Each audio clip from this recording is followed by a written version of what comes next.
नमस्कार, super prime time में आपका स्वागत है। आपके साथ मैं हूं Sumera Khan. Super prime time में अगले 1 घंटे तक हम आपको दिखाएंगे देश दुनिया की तमाम बड़ी और अहम खबरें, वर्ल्ड एक्सक्लूसिव न्यूज स्टोरीज और वर्ल्ड ब्रेकिंग न्यूज। तो आइए करते हैं शुरुआत। टीवी 9 भारतवर्ष देश का पहला ऐसा चैनल है जिसने रूस यूक्रेन वॉर की खबर सबसे पहले ब्रेक की। टीवी 9 भारतवर्ष देश का पहला ऐसा चैनल है जिसने यूक्रेन के बैटल ग्राउंड में सबसे पहले दस्तक दी। टीवी 9 भारतवर्ष देश का पहला ऐसा चैनल है जो मॉस्को में मौजूद पुतिन के हेडक्वार्टर तक सबसे पहले पहुंचा। और टीवी 9 भारतवर्ष देश का पहला ऐसा चैनल है जिसने पुतिन के राइट हैंड से सबसे पहले बात की।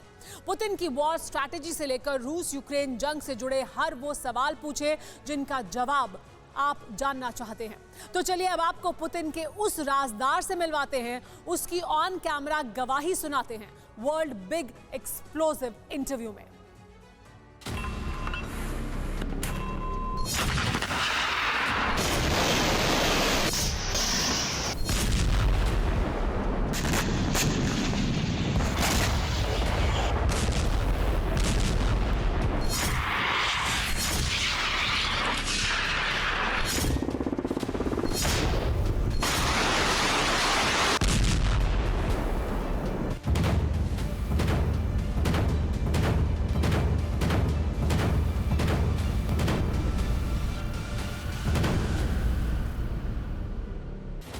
यूक्रेन की तबाही और वॉर जोन में रूसी सेना का विध्वंसक अंदाज।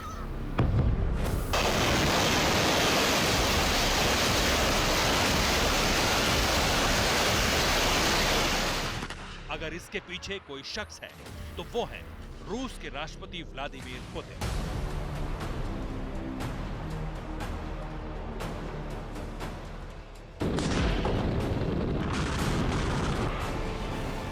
जो अपने आक्रामक तेवर और सख्त फैसलों के लिए पूरी दुनिया में जाने जाते हैं।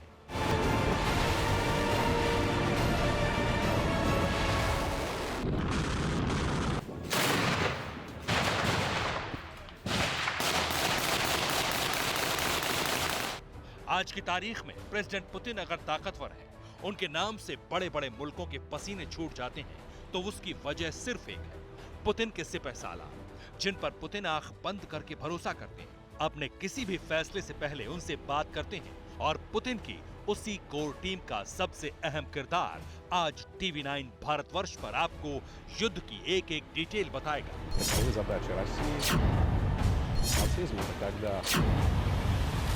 украинцы имеют этот режим России многонациональная।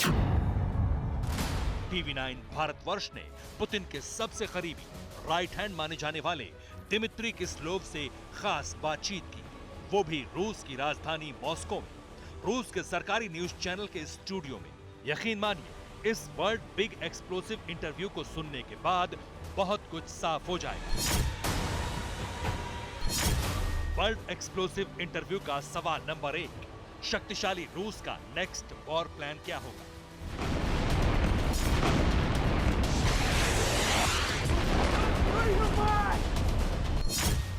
वर्ल्ड एक्सप्लोसिव इंटरव्यू का सवाल नंबर 2, यूक्रेन के बाद पुतिन का अगला टारगेट कौन होगा?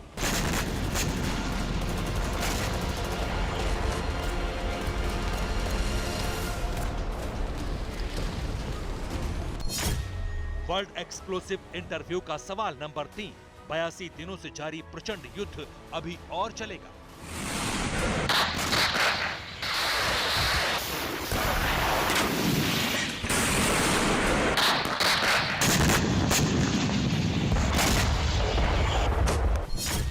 वर्ल्ड एक्सप्लोसिव इंटरव्यू का सवाल नंबर 4, क्या रूस जल्द ही एटमी वेपन्स का इस्तेमाल करेगा? И вместе с членами правительства, главами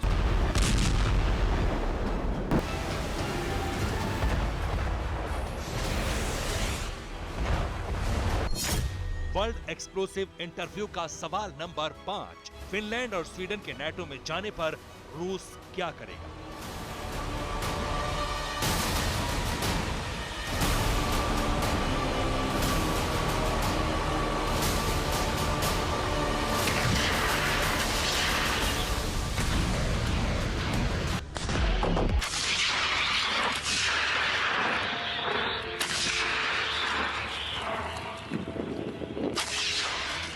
वो सवाल हैं जो इस वक्त दुनिया में घूम रहे हैं। हर कोई इनका जवाब जानना चाहता है और इसलिए TV9 भारतवर्ष ने सीधे पुतिन के माउथपीस कहे जाने वाले यानी दिमित्री किसेलोव से संपर्क साधा ताकि एक्सक्लूसिव इंटरव्यू के जरिए जंग से जुड़े तमाम सवालों का जवाब जान सके। अब इन सवालों पर दिमित्री ने क्या जवाब दिया आपको बताएंगे, लेकिन उससे पहले आप पुतिन की कोर टीम के सबसे अहम सदस्य के बारे में जान लीजिए।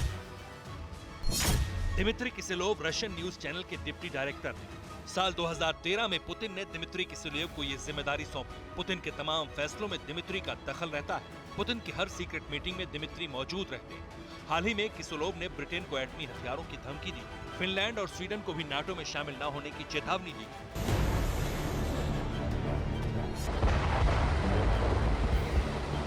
मतलब आप ये समझ सकते हैं कि दिमित्री किसेलोव का कद रूस में कितना बड़ा है।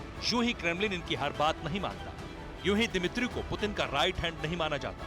मगर आपको सुनाते हैं पुतिन के सबसे करीबी ने TV9 भारतवर्ष के एक्सक्लूसिव इंटरव्यू में जंग से जुड़े सवालों पर क्या जवाब दिया। सवाल नंबर 1, आखिर ये जंग कब तक चलेगी? Но эта специальная операция имеет यूक्रेन के खिलाफ स्पेशल ऑपरेशन जल्द ही पूरा होने वाला है। डीमिलिटराइजेशन और सरकार बनाना दोनों अलग बात है। पहला काम तो अब पूरा होने वाला है, जबकि दूसरे काम में समय लगेगा। दूसरे विश्व युद्ध के बाद जापान और जर्मनी के साथ ऐसा किया जा चुका है। ये कोई पहली बार नहीं होगा। милитаризация Украины, то есть разрушение военной машины.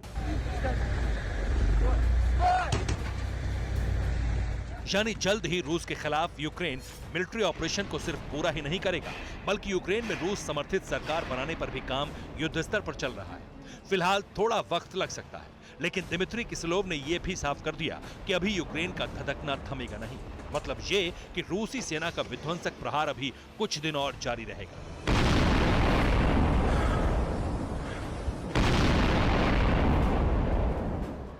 लेकिन रूस के लिए अभी यूरोपीय देश और नाटो सिरदर्द बने हुए हैं, क्योंकि ये सब जंग में यूक्रेन के साथ हैं। सैन्य मदद कर रहे हैं, वो भी पुतिन की चेतावनी के बाद।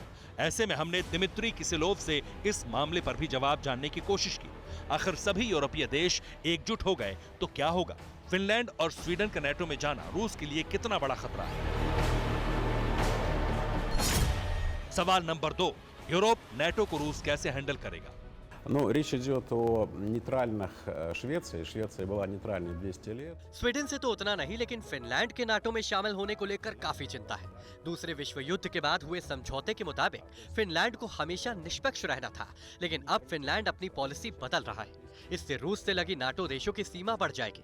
अभी ये 1200 किलोमीटर है, जो कि 2400 किलोमीटर हो जाएगी। इससे रूस पर खतरा बढ़ जाएगा, और अगर ऐसा हुआ तो रूस अपनी रक्षा में परमाणु बम के इस्तेमाल से नहीं हिचकिचाएगा। Вступит в НАТО, то граница с НАТО в Европе увеличится более чем. मतलब ये, अगर फिनलैंड स्वीडन नाटो के सदस्य बने, अगर रूस पर किसी भी तरह का खतरा आया तो एंग्री पुतिन किसी को नहीं बख्शेंगे। और ये सिर्फ आशंका नहीं, पुख्ता तौर पर रूस जंग में तमाम विनाशक हथियारों का इस्तेमाल कर सकता है, जिसके बाद कई मुल्क नक्शे से साफ हो सकते हैं, कई मुल्कों का वजूद मिट सकता है।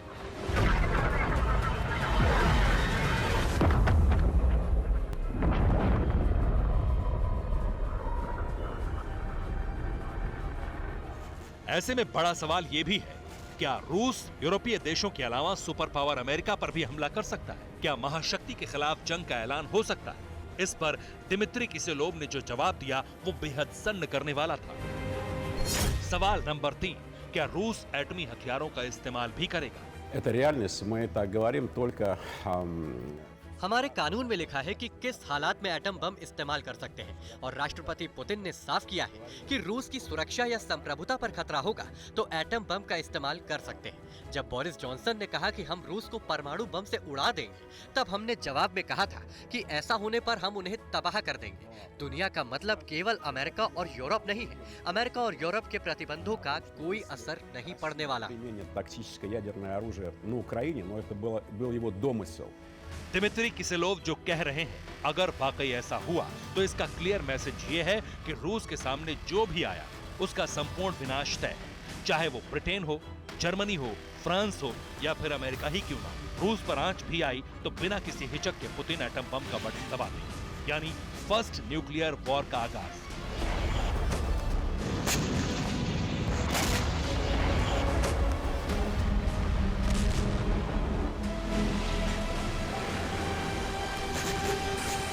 पुतिन के इन्हीं आक्रामक तेवरों को देखते हुए तमाम तरह के प्रोपेगेंडा चलाए जा रहे हैं। इस तरह की खबर उड़ाई जा रही है कि पुतिन की हालत बेहद खराब है, वो गंभीर बीमारियों से जूझ रहे हैं। इन खबरों पर आखिर दिमित्री किसिलोव का क्या कहना था, वो भी जानना आपके लिए बहुत जरूरी है।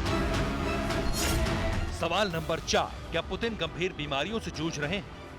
Но это зловредная пропаганда, пусть лучше подумают. ये पश्चिमी देशों का प्रोपेगेंडा है। उन सबको अपने नेताओं की हेल्थ के बारे में सोचना चाहिए। राष्ट्रपति पुतिन आज भी रोज 1.5 घंटे कसरत करते हैं। Спортом. У него спортивная походка, он занимается спортом, насколько я знаю, каждый день часа полтора.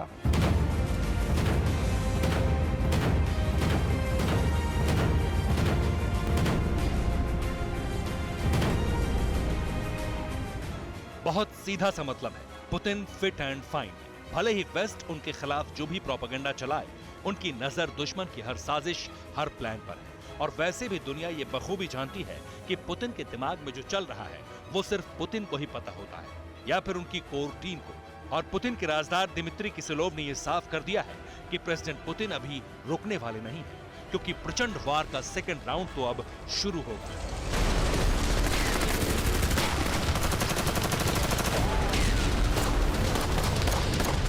मॉस्को से मनीष झा के साथ ब्यूरो रिपोर्ट, TV9 भारतवर्ष।